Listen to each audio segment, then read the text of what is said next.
1935, the Lions win the NFL championship. The Detroit Tigers take the World Series. The Red Wings bring home Lord Stanley's Cup. Joe Louis begins his rise to world domination. This transforms the Motor City into Detroit, City of Champions.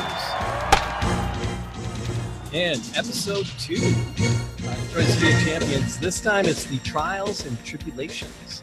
The difficulty of bringing back a forgotten story. So, Charles Ibsen, thank you. Episode 2, man. Yeah.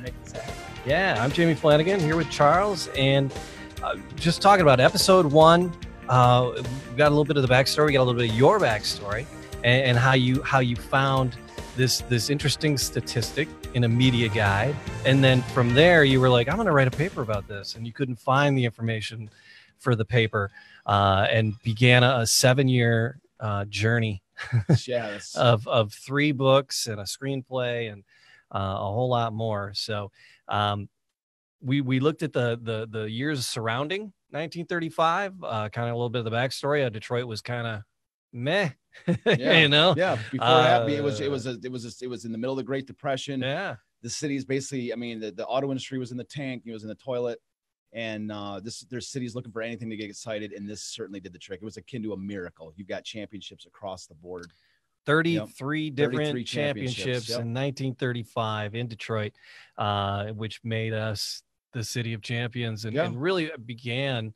I'd be so bold as to say it really launched, fandom and 100% and modern you're not even sports that you nailed it right on the head. This is the birth of Detroit sports. That's the easiest way to say it. I mean, this is what began Detroit's love affair with the especially the identity as a sports town, and not just a Tiger town, not just a home of Garwood, the speedboat racer, but an actual overall sports, and not just a sports town, but a legitimate threat in the world of sports. I mean, like, if you're not looking, Detroit's going to sweep the table of you. They're going to dominate an entire single year. They're going to do something magical, and this was the beginning of that notion. And to bring these fans such joy in the midst of the Great Depression, these people became, I even have quotes in the books about how after the year was over, even these writers would say, before this season, sports were like, they literally, he said the sport, basically we were the home of the Tigers and Garwood. That was it. Yeah. He said, after this season, we are all diehard sports fans. All anybody wants to talk about is whether the Tigers can repeat, whether the Lions can do this again. And so it literally made Detroit a sports-minded nation, sports-minded city. This is what began it. And so, So is the difficulty of bringing back the forgotten story, because we led into it and said that the Tigers were kind of, the catalyst for this. Sure. Garwood there was a positivity about him because he was amazing. Yeah. And we'll do an episode 2 on Garwood. Oh, absolutely. That's going to be a fun one. That's going to be fun. I'm telling you, it's my favorite stories. Garwood is so great. Yeah. And then, but then, the excitement from that, then the Tigers had a big turnaround. They invested a ton of money, right? Mm-hmm. The owner, we talked a little bit about that. Yeah. $100,000 at the time, easily $2 million today. And it was huge because in the middle of the Depression. Yeah, and it was huge because the owner of the Tigers, to set that story back up, we talked about in the last episode, but it's just such an incredibly important and interesting element to the story that the owner of the Tigers had in 1933, they had the worst attendance since 1907. The team was on financially, the team was on life support. The owner's entire, his income was wrapped up in the team. And so, his downfall meant the team's downfall. So, the Tigers were in real trouble, and everybody was advising him and the other thing too, is his health was poor, and it was so poor that at the end of after the 1935 World Series, he died just a few weeks after the World Series was over. That's one of the great, tragedy, that he'd live, because what he did, he put all of his money into getting Mickey Cochran just so he could, instead of selling the team, he went all in. Just like a poker player, like, I'm not selling, I'm going all in with one last throw of the dice. He got the World Series in like one of these great tragedy, type of things. He wins his championship, and then his life ends. He got the ultimate fulfillment. He'd never won a World Series. It was his 5th attempt at a World Series, and they won it, and then he died. What kind of story is that? My God. So that's where, so That we were talking about it last week, and I guess again this week. Yeah. So you said, but what was the importance of this season? And you were talking the 1935 season. So so what's the importance of the season? Well, this is what, again, we kind of just hit on it. This is the beginning of this notion. This is, Detroit has three really major identities. Mm-hmm. We're the Motor City. We are the Motown, the Music City, mm-hmm. and we're sports. We're a diehard sports. Those are three major identities. Yeah. And so where did the idea of Motown begin? Motown music, Motown. What about the Motor City? Where did that begin? Yeah. Henry Ford. That's an easy question. Well, where did Detroit sports begin? 1935. That's what I'm saying. So this is a component. Yeah. This is a component. We've just kind of like said, we just kind of like have taken it for granted, saying, oh, we've just always been a great sports town. It's just like one of those things. So that's what I'm saying. Like the importance of it is this is like akin to like being an American and like really not ever heard of the Revolutionary War. Right. Right. This is, imagine if the situation was reversed and everybody knew about this whole thing, but nobody had ever hered of Henry Ford. Imagine if nobody had ever heard of Henry Ford. Yeah. And somebody, instead of this, I was saying, you know why we're the Motor City, Jamie? It's because there's this guy named Henry Ford, and he started the production line, and he created this whole industry. That's how critically important this story was, and how the fact that it was lost. That's why it's so important to bring it back. It's how did it get lost? How did we lose this? How do we lose this story? Well, see, that's what I really sought out to try to understand was. I could understand why there would be like a lack of books or whatever. I could maybe understand why that would be the case.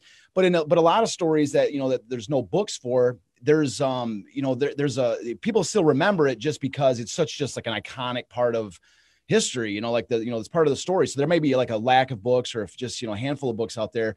But but people still just kind of remember it just because it's in there, because it's just the story has been told like kind of orally, person to person, generation to generation. And so people are like, oh, there's maybe no books on it, but we all remember it, But in this case, there's nothing. Like it's like, I have this where that sign right there says, "Did you know?" I have this. When I do art shows and that.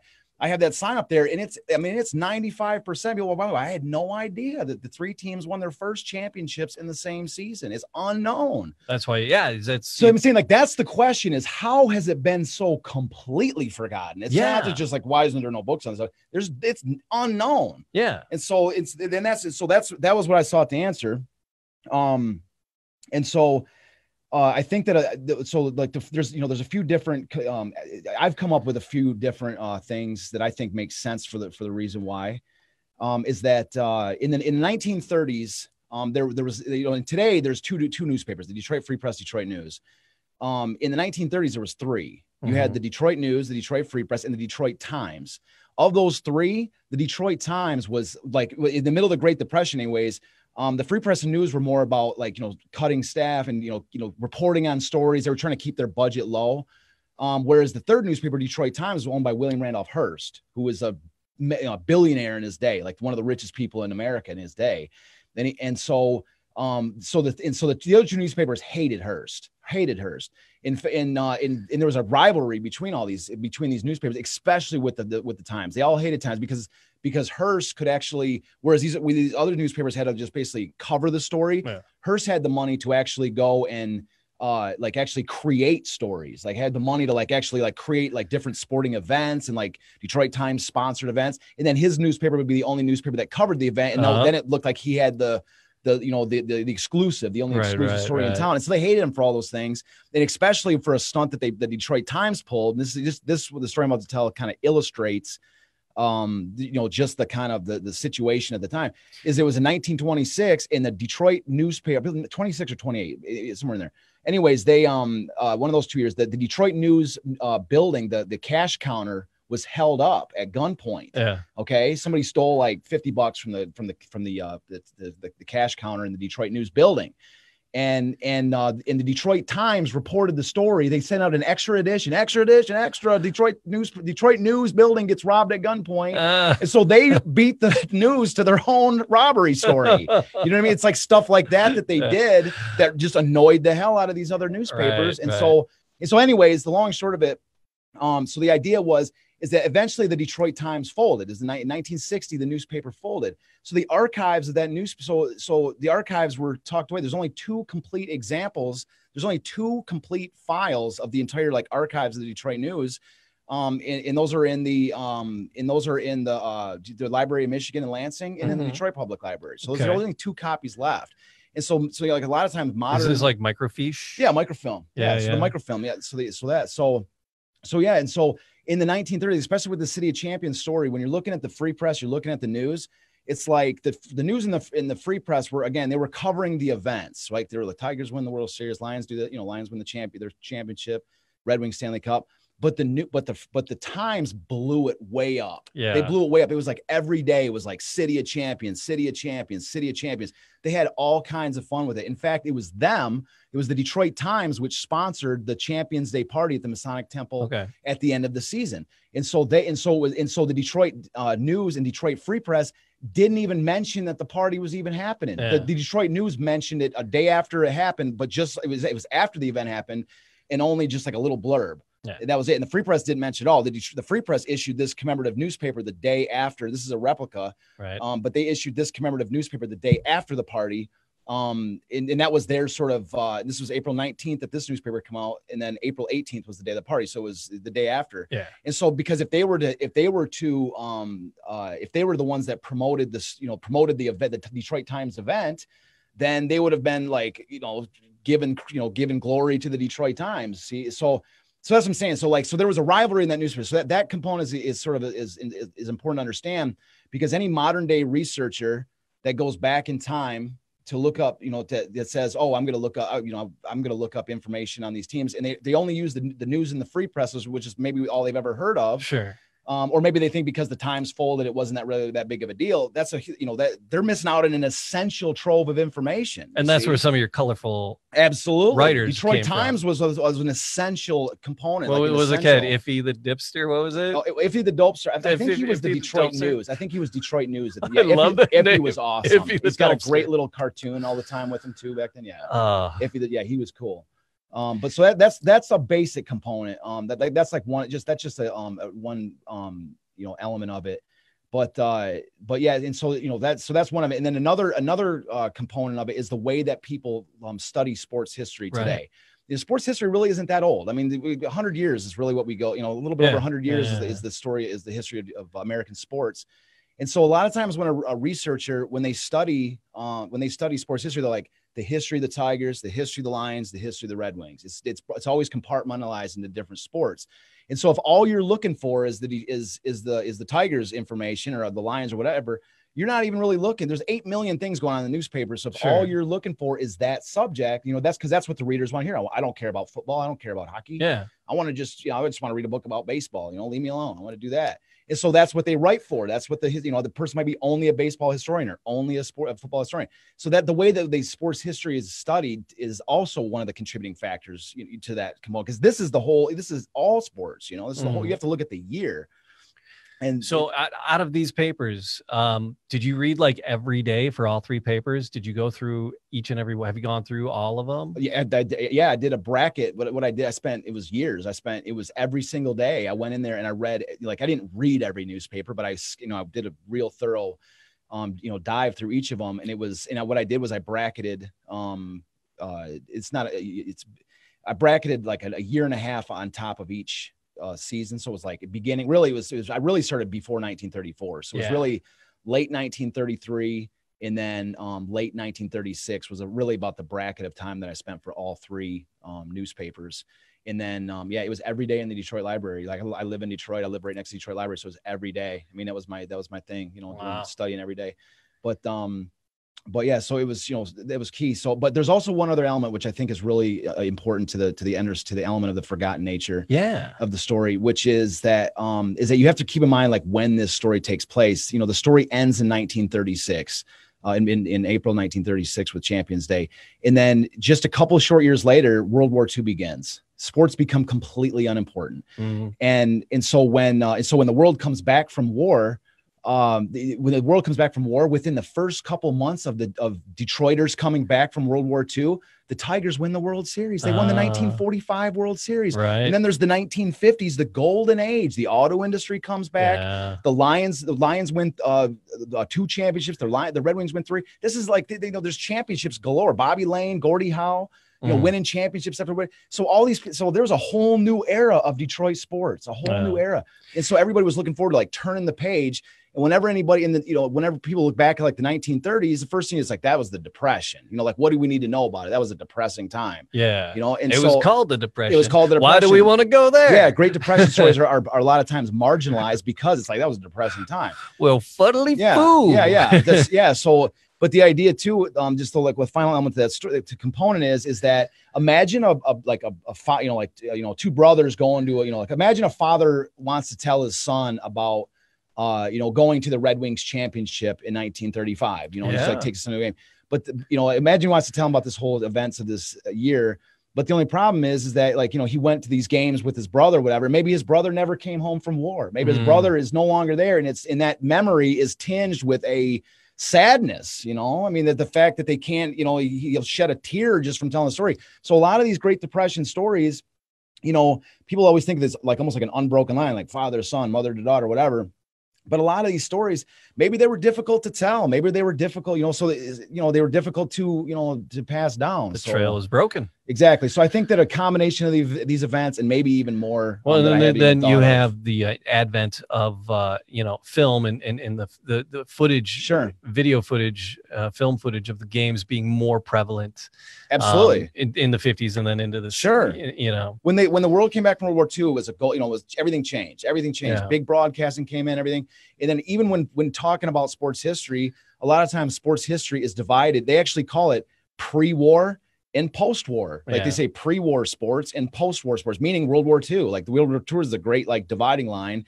It's like everything that happened before that a lot of times is viewed as like, like ancient history. I mean, they wore leather helmets in football back then, like it's viewed as almost like archaic. And then everything post, it's like, okay, now this is legit sports, this is the real thing.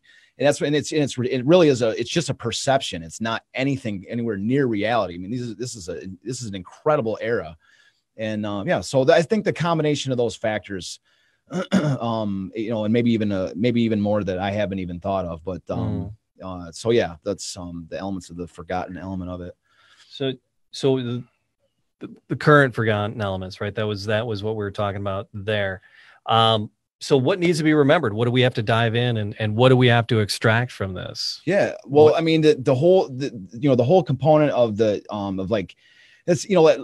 what I'm saying. Like we talk about like, oh, this story was important. And like, we got to remember this story, or at least I tell people like, this is important to remember, but it's more than just like saying, than just saying, oh, well, hey, we just heard Charles and Jamie showed it. I remember it's all good and done. It's all well. And, now I remember it's fine. We can move on. But what I refer to like sort of a thing that I said earlier on, which was that, forgetting this is akin to forgetting like Henry Ford, forgetting like the American Revolution and, being called an American, because it's what happened to lead to the evolution of these teams, which is, I think, the core of what needs to be remembered. And they remember in the main thing, for the Lions, I'll give you an example. For the Lions, the important element of the story is the fact that they arrived in Detroit in 1934 as a result of the Tigers, electrifying the city. The city was going crazy for baseball, and the NFL had this great team in Portsmouth, Ohio. And they're like, well, maybe we can utilize the enthusiasm of the Detroit Tigers, to establish a football team where we failed 3 times to do so before. You see, so that's the connection with the Tigers, that the Lions were brought there because of this excitement in the Tigers. They were named the Lions because of the Tigers. Their best player, Dutch Clark, was nicknamed the Ty Cobb of football so that there was an association, as in like a new Ty Cobb in Detroit. So, I mean, like I say, so the rise of the Tigers in 34 and 35 was essential for the birth of the Lions. And then as far as the Tigers concerned, besides the many incredible stories and players that need to be remembered as, within the boundaries of the Tigers story, is the idea that the Tigers were even in the position to do that. Yeah. That there was such this huge love. The fans were so crazy for the Tigers at that moment that it actually led to the birth of an NFL team. You see what I'm saying? Like, to understand, that I think it just shows. So it really to understand just how important the 1934 and 35 Tigers were to this, to Detroit. And a lot of times they're kind of like, it's battle back and they did win a championship that year. That's cool. But no, they were essential. They were a critical component of the story of Detroit sports. And they've largely, there's, like I say, Hank Greenberg, Charlie Gehringer, a couple names that people remember, but by and large, the story of what this season, what happened in 1935 is, especially with the Tigers is forgotten. And then, and as far as the Red Wings are concerned, the Red Wings perhaps benefited more from any other team as a result of this season. Like I say, going into like I said in the last episode, going into 1935. The Red Wings were not even the fans that came to watch the Red Wings before that were Windsor fans who would be cheering on Canadian teams. Yeah. They weren't even like the hockey was not popular in Detroit. The fans were the Jack Adams, the GM was mocked for supposedly trading potatoes for tickets just to get fans in the stadium, the arena. And so the Red Wings had changed their name 3 times in 5 years. Right. This is a team that really, like I say, they were like a third class, if that, in the city. And then suddenly now after Joe Louis has risen to the top of the charts, which is also a fundamentally important thing to remember is the story of Joe Louis in 1935. But you have the Tigers win their first World Series. You have the Lions win their first NFL championship. And so with all this winning going on, now all eyes for the first time in their history are on the Red Wings. Yeah. Fans of Detroit are looking over at this obscure Canadian sport and they're saying, what? You mean we can win like all 3 championships? Like we can have like a city of, they're sort of hyping up the city of champions. Well, Detroit can become the city of champions if we win this hockey, this obscure, what's the name of the trophy? A Stanley Cup. They didn't even know what the name of it was. Like it's so that's what I'm saying. Like all of a sudden they didn't necessarily. I mean, it was like that's when Detroit fell in love with hockey because like now the Red Wings, they're not just like playing to win something. They're playing. They're playing for Detroit. They're playing for that final piece of the puzzle. Right. And so it was an intrigue. And so they're selling out games like every night is another record, setting attendance records every single game. And then using that, that backed by that fan enthusiasm, backed by like the greater gravity to what they were doing, the Red Wings win their championship. And again, they create this notion of Detroit supremacy in sports and establish Detroit sports story. So, and you pulled all this stuff out of, let's go back to your research that you did in these primary resources of these newspapers and the people talking and telling their stories through the newspaper articles. So you mentioned is like a lot of times people will write a book and it'll be a baseball book. You write a football book, you write a hockey book. The City of Champions, now this covers all 3 plus all the other 33 championships. Yeah, 33 championships. It's a trilogy of books now. So would a baseball fan enjoy this? And would a football fan enjoy these pieces? I think so. I mean, I love all sports. I loved all the sports, but I just think like it's not, the whole thing is, I think it's about the story. I just think that's what's so cool. And and they all were interrelated. Like the Tigers would show up at Lions games. Joe Louis was known for going to all the different sports games. So you see all these different characters pop up in each other's stories. And they all are interrelated. And that's kind of goes back to what I was saying about, it really, I guess you could say the final element to why this story, what needs to be reconsidered, what needs to be remembered is the idea that, even if you're only a Tiger fan, even if you're only a Lions fan, even if you're only a Red Wings fan, okay? Yeah. In order to understand your team's early history of where it came from and how it became the way that it is, you at least have to know what happened in the beginning, because there was that interrelationship. They all benefited from being part of this story. And again, the Red Wings story, you cannot separate from the City of Champions season. You can't say, oh, I love the Red Wings. I study their history. I read Red Wings history books. But I don't really care about the Lions and Tigers. I don't even know about the City of Champions season. I don't really care. You know what I mean? Like that's what I'm saying. It's inseparable from that story. That's what led to the enthusiasm in Detroit. And so what I was trying to, lead into it with all this is the idea that, is it enough to lean back into the self-satisfaction of knowing, I know I can stump a random person at a bar trivia question because I know the answer to the City of Champions question. Yeah. You know what I mean? Is it a novelty, or is it something that's worth holding modern day teams, reporters, writers, accountable for the stuff that comes after this discovery, and saying, like, if they only write a book about the Red Wings, or if they, don't talk about Champions Day, or if they don't talk about the City of Champions season, or any of the components that made that team, become what it became, as, the benefits of this season haven't happened. Like, is it worth us holding these people that are responsible for that information accountable to what we now know? Yeah. Right. Like, I'm not blaming people for saying, oh, you don't remember the City Champions season. It's, you're an idiot or something. I'm just saying, but now we do. Yeah. It's not our fault that we didn't know about it. But now who are we if we're confronted with the fact of what we now know, and you still don't do anything about it? Yeah. Are we really a great sports town if discovering the fact that the greatest season ever happened in our own backyard, that we failed to even try to do anything? I love these. And that's where I come in. They're like the Harry Potter series. The first one, the City of Champions, the overall book is a little thin. Yeah, and by the time you get to the third one, it's like the Half-Blood Prince. And it's really, I wrote the second two are all about the players. And so I wrote these two together. So this is what it would have looked like if I hadn't separated them. Yeah, that's a monster. Yeah, it's a monster. So I didn't want to release an encyclopedia. But anyways, the difficulty of the books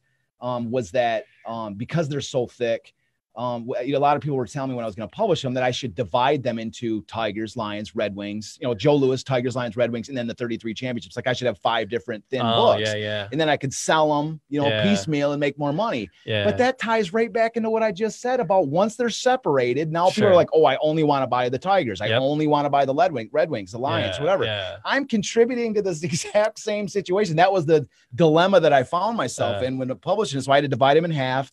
The first book focuses on is like the introduction, and then Joe Louis and the Tigers, and then the third book is the Lions, Red Wings, and all the other champions of 1935. Walter Hagen. We're gonna get to Walter. Dude, there's some great stories in there. He was a bit of a character. Oh, a bit, yeah. He was, man. Walter. That's another story. I'm really looking forward to talking about. So the Hague. There he is. We were chatting about what we're going to cover on the podcast, and back and forth, and what to call the first one. And episode 1 was the discovery. This episode 2 is just trials and tribulations and the difficulty of bringing back the forgotten story. And then you got to map out the next story. Episode 3 is going to be the genesis, and that's the arrival of Mickey Cochran, and we're going to go into that in the third episode. But and again, that's the thing about 1935. It is so deep. There are so many people, and each of these players and coaches and owners. We've got a lot of shows to do. Are there own shows to do, man? There's a lot of stuff to talk about. Yeah. So follow us along. We're going to cover it all. We're going to dive deep into all of it. And next up is the arrival of Mickey Cochran. We're going to go there next. I keep saying I'm looking forward to a story. Like, I'm looking forward to Garwood. I'm looking forward to Walter Hagen. I'm looking forward to Mickey Cochran. I'm looking forward, man, wait till we get to Sid Howe. Wait till we get to Sid Howe. He's not related to Gordy. The Ottawa assassin, Sid Howe. Wait till we get to him. I can't wait to get to him too. All right. So everybody just stop what you're doing, pull over, and then subscribe, because you got to hear the Ottawa assassin, Sid Howe. All right. We're getting to that one. I don't know where he falls in the, it's not for a while. We got a lot of other stories to get to. But there is. There's so many. Yeah. Geez. All right. Yeah. It looks like we got 2 or 3 mapped out for Joe Louis here. 4. And then, there's so many. We're going to get to, but there's a lot of great stories. I'm telling you, like, but maybe that was like a teaser to like drag people along, to hook people on. Don't go, wait till we get to the Ottawa assassin. Ottawa assassin. Like every episode they tune in to hear the Ottawa assassin, and it's like, damn, when are we going to get to him? So we're going to drag him along. We're going to drag him along but we'll get to him. There's a lot. I mean, there's so many. I mean, it's such a, I'm really looking forward to the whole series. Yeah. And I plug your books, but it's how I found out about you, and it's how I found out about the season. And if people want to get their hands on the book, you're not doing a commercial for it, because really the point of the podcast was just you and I to sit down. And I wanted you to tell me the stories. I love how excited you get about these stories. And I'm like, holy crap, people need to hear this. But your books are available on the website, DetroitCityOfChampions.com. All right. And that's the main thing. There's a Facebook page for it as well. We'll be doing videos of these podcasts. We're going to intersperse some of the photos into the video, so you're not just staring at our mugs the whole time. But we'll throw some of the pictures in there for the video of it as well. And you got to, so these photos and things, are they there? Because you said that we've done some stuff. We've been working with Joe Louis Bourbon, and you had pulled out like this photo of Joe, because we were doing an episode about Lucky Millinder, the big band director at the time. Yeah. And apparently he and Joe had become friends and whatever. And then you have this picture of Joe Louis conducting a band. Yeah, that's great. And it's got to be Lucky's band. Who knows? Yeah, it must have been. Yeah. You know, most likely. But you've come across some like really unique and interesting photos. What's one piece of photographic that's just like a feather in your cap, something you were really proud of, you never imagined you would find, something you found photographically that just blew you away? Man, it would be very tough to. Yeah, it would be because and these books are tough. illustrated like crazy. And again, we're going to intersperse them into the there's the over videos 1,000 here as well. photos. It's tough. You're looking at Bucko McDonald right there. He's my favorite Red Wing of all time. Oh yeah. Oh, wait till we get to Bucko, man. Bucko the Sacco McDonald. He's my favorite. I wrote for the screenplay for the movie. He's my I wrote the character for Bucko into it. Bucko, he was one of the most fascinating personalities in sports history, man. They used to say he was green. Either like he might, the word green indicates like a fresh young player, a young guy. They're like, some of the writers said he may be green, but he's as green as green hickory, because he was like a tough, smash mouth type player. Oh my God. But as far as photos, I think I don't know. It's so tough. Was there anything that just blew you away? So there's two things. I don't want to talk about any specific photo or anything like this. Okay. But, and actually, that's an episode we can add is this newspaper I found. There's a whole story. I'll tell this real quick story about this newspaper. How's that sound? This is just to get the story. I can dive deeper into a full episode later if we want. But the concept is this. Is that from the very beginning of this project, I feel like there's been something that's like wanted this to come back, right? I feel like there's like some kind of divine guidance of some capacity, God or something like this. And so anyways, when I was finished with the first book, what I found out when I was doing this first book was that at the City of Champions dinner, the Detroit Times had issued a commemorative newspaper just for that dinner. Okay. Oh. So it wasn't released to the public. It was only released for that, to commemorate this dinner. And there was an estimated 800 fans there in that game. So I estimated maybe 1,000 of these newspapers were printed, and you can clearly see them holding. I have the photos in the first book where they're reading this newspaper. You can just see the shapes in the newspaper and everything. And so I was like, oh my God, I got to get this newspaper. I want to see it. I want to see this newspaper.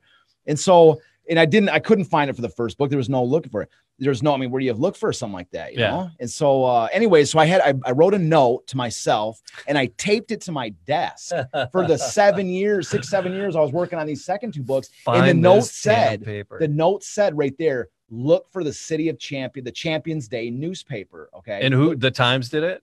The Detroit Times. Yeah. Cause they threw the Times through the party, and Bud Shaver was the sports editor for the Times. And he was the MC of the event. And so Joe Louis was the guest of honor. All the teams were there. Everything was huge. There's all the teams were there and everything. And so anyways, I had this note taped to my desk that said, look for for Champions Day newspaper. It was taped to my desk so that every day when I worked on this, I would look like on eBay, on newspaper, like there's sites where you can buy old newspapers. There's all these different, there's a bunch of different places you can look. Yeah. So every single day for almost 7 years, I checked every single website out there, anywhere I could look for this newspaper. Okay. And it was like nothing. It was like, maybe it was 5 years so anyways, but every day I was looking for this newspaper. Yeah. Okay. And then and so this is where it kind of gets kind of weird or interesting or something. But I was at a bar this one night in Detroit. I was at 3rd Street Bar, and I met these two people at this bar. And we had a great time. We were having a great conversation. We were talking about all kind of cosmic stuff, right? Something like this. And the conversation warranted going back to my apartment to drink more and talk more and do whatever. Anyways, it was that night that, I like to listen to other people's perspectives. I like to, put myself in their shoes and their thoughts and everything. And the thoughts that they were telling me were kind of dark. Okay. They were talking about that there's no God, and then we're just random, we're just random things. And we're how can we think we're, there's a God. Anyways, the line of thought that they presented to me, actually was it actually was somewhat of a convincing line of thought. I believe in God and everything. And that was, in considering their line of thought was really like a dark thing for me, at least for me, maybe people, takes comfort in it or whatever, but I didn't. And it was like, anyways, so that night I was like, I went to bed or whatever, they left. And then the next morning I wake up and it was with that same thought in mind, that it was like this dark, like that, man, maybe there's no God out there, man. This is a weird thing. And it was just kind of like, almost like a hopeless thought. Right. And so anyways, so I checked my email. The very first line at the top of the page, the very first message of my morning when I woke up, it said City of Champions newspaper. First email that next morning with that line of thought in my head. And I clicked on it and it says, it was a guy named Joseph Doobie. And he says, Mr. Avison, I was cleaning out my attic and I found an old trunk in my attic that has a newspaper that says City of Champions. It was by the Detroit Times that this newspaper was put out. And I was like, and he said, do you have any information on this? Oh, so he was looking to you because you're a source on this. Well, he looked up Detroit City of Champions and .com came up, my website. Yeah. And so then he invited me out to his place. I go out to his place. He told me it was the 18th. There was no price on the newspaper. Yeah. You know what I mean, this is it. This is the this is the Champions Day newspaper. Yeah. God's a paper boy, apparently. So I go out, I drove up to his house. It was a couple hours away. And I had everything that I could offer him to buy this newspaper, which was not much. I'm gonna give you my car. It doesn't pay well to be like a research historian working on a project that nobody's ever heard of. And so I go up there with I think I had like $210. That was everything I had. Yeah. And I had, I had my copy of my first book. I had, just a bunch of other trinkets I could muster. And I go up there. And sure enough, he lays this in front of me. And not only is it that champion, I mean, I recognize the hell out of it because I got the photos in my book. Yeah. Right? And so I'm like, this is it. And here's the thing. I told him, I have been looking for this for 6 years. I'm like, this is the only copy of this probably in existence. Yeah. And he had told me that this is the only copy of this. So I told him up front, I go, this is a priceless newspaper. It's priceless. And I told him, I go, but here's the thing. Nobody knows what it is. To me, it's priceless. Yeah. And probably to the world once they find out what it is too. Yeah. But right now, nobody has any idea. It's an amazing piece of memorabilia. Yeah, exactly. And the other, I forgot like one of the coolest parts about the newspaper. It was signed by the 3 Tigers' best pitchers in 1935 at the top of the newspaper in pencil. Schoolboy Rowe, Eldon Walker, and Tommy Bridges had all signed it. So it was probably signed by them on Champions Day. Oh my God. Right? It was in mint condition, this newspaper, almost mint condition. Oh my God. And I wasn't trying to rip him off or anything. I laid it all on the table, exactly what it was. Sure, yeah. This is a priceless newspaper. But I told him, I said, here's the thing. In my hands, this one copy of the newspaper that your grandfather or your dad held on to from that party will help to tell this story. Everyone will get to see it in my hands. And that's the reason I want it. I'm not getting it for the value of it. I'm getting it because I can take this newspaper and put it in my books, clean it up a little bit so people can see it. And, maybe one day we can have it in like a museum so everybody can see the original. But my point is that it's almost, and it fascinates me that it fascinates me that somebody that, that there 100,000 newspapers were issued on that day. Yeah. And that this one newspaper that, somebody was holding in their hand that day could like one day, 80 years later, be seen by thousands, millions, whatever you want to say. Sure. That one newspaper that was conveying information on that one day to that one person, 80 years later could convey it to such a potentially much larger audience. I just always thought that was cool. But just the overall story. So I'll finish it. Yeah. So I told him, I said, this is, I laid it out. This is what it is. It's incredibly valuable. It is, it is what it is. And I said, and I was like, I was like, can I make you an offer or whatever? I definitely indicated that I was interested in whether it was to borrow or to buy or whatever. Right. And so anyways, he gave it to me. Oh my God. He gave it to me. Oh my God. He goes, take it. It's for you. I was like, are you serious, man? He goes, this is my gift. Like make it, make sure everybody sees it. Oh my God. Make sure everybody sees it. He gave me this newspaper. And so I gave him a copy of my book, this and that. And and so my point is, I guess the fascinating, and I wrote a whole story about it in the third book. I have a section in the second and third book called Tales of a Traveling Storyteller, which is all this crazy, weird stuff that happens over the course of 6 years of following this story. And anyways, but I was like, but I'm like, from that morning when I was like, had this dark thought about me, it was at that moment where I was considering whether or not, like, maybe I'm wrong. Maybe there is no, divine influence, leading me across the, leading me towards this project and helping me finish these books. You got a bigger answer than you ever imagined. Yeah. Maybe there's no God. Oh, maybe there's no God. And then, but that was definitively erased when I'm like, dude, that the Champions Day newspaper, like at the moment I was having those thoughts. So like, I'm telling you, I'm here to say like, there's a God, man, or at least some kind of divine influence, because she is cool. She is. Yeah. I'm trying to, yeah. So anyways, but that's what I'm saying. So that I think that's got to be my, my favorite, if not one of my favorite stories. But I've got a million. I mean, there's a lot of So where's that paper now? Is it, you got it framed I've up? got it. I don't have it framed at this moment. Because you got it. There's a lot to it, right? How big? It's a whole newspaper. That's what I'm saying. As soon as you put it in a frame, you're kind of leaving only one section open. In the newspaper, that's what I'm saying. It's huge. It's 18 inches tall, 24 inches tall and 18. It basically looks like this, but 2 panels. Wow. That's what you're looking at, like this. Wow. And so, I mean, it's huge. And of course, that it's a full newspaper. It's like 6 pages. You got to put the little white knit gloves on. Kind of, yeah. The biggest thing with an old newspaper, and this is a tip for anybody that has an old newspaper, is to lay them flat. Don't keep them folded, because the acid of the newspapers gravitates towards the seams. And what happens is the acid, because it's all acid paper. And so the acid gravitates towards the fold. And then once they both connect, that's where you see that dark brown line that gives, and then it eats away the middle of it. So anybody that's got anybody that has an old newspaper that you're trying to preserve, lay them flat, lay them flat. That's the key. Yeah. But anyways, it's I have it laid flat, and I haven't framed it because it's tough. It's like, what side do you frame? Like, you frame the one side where, because that's what's so cool about the paper, and I have it all. The photos are all in the book. So it's been preserved, and I've got it in. I got a whole special section in here. Let me see if I can just really quickly. I'll show real quick. So here it is right here. This is the Champions Day. Can they see it on the? Yeah. Maybe we'll insert it in the photos. I'll send you pictures. Because this is So this is the cover page. Champs. You can just see this is all the champions from 35. Okay. They did a quick summary of all the different champions. They showed all the last moments for each game. There's the Tigers are on the top there. Mm-hmm. Joe Louis looking down at one of the opponents. The Red Wings final goal for the Red Wings. Nice. Goose Goslin hitting the final hit to win the World Series, and Dutch Clark carrying the football in the NFL championship. So now I've got the signatures. So that's what I mean. Like, it was just. So I think that was I think that's one of at least one of my favorites. Certainly one of my favorite stories. Certainly one of my favorite stories. But there was. My God, you saw it. You opened the book and found Buckle McDonald, just a picture of Buckle McDonald. Like, oh, hold on a second, let's talk about Buckle real quick. Yeah. Like, that's what I'm saying. Like, what's your favorite picture? That one. Yeah. I mean, today I love them all. Tomorrow it'll be different.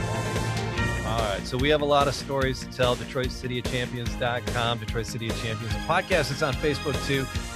Find us there, DJ Jamie Detroit, on all the socials, and a website there to say hi to me. And if there's something you want to know, or that'd be cool. Something you want us questions to head or whatever, towards, definitely cool. Reach out or anything. Yeah, that'd be cool. Reach out and we will answer them. So like and subscribe, leave a comment. So we truly appreciate that wherever fine podcasts are sold. We'll do it again. So we'll dive into to what did I say? The Mickey Cochran story next time. Can't wait. Yeah. Can't wait. So the advent of the Tigers. Yeah. All right, cool. Detroit City of Champions. We're out. All right, buddy.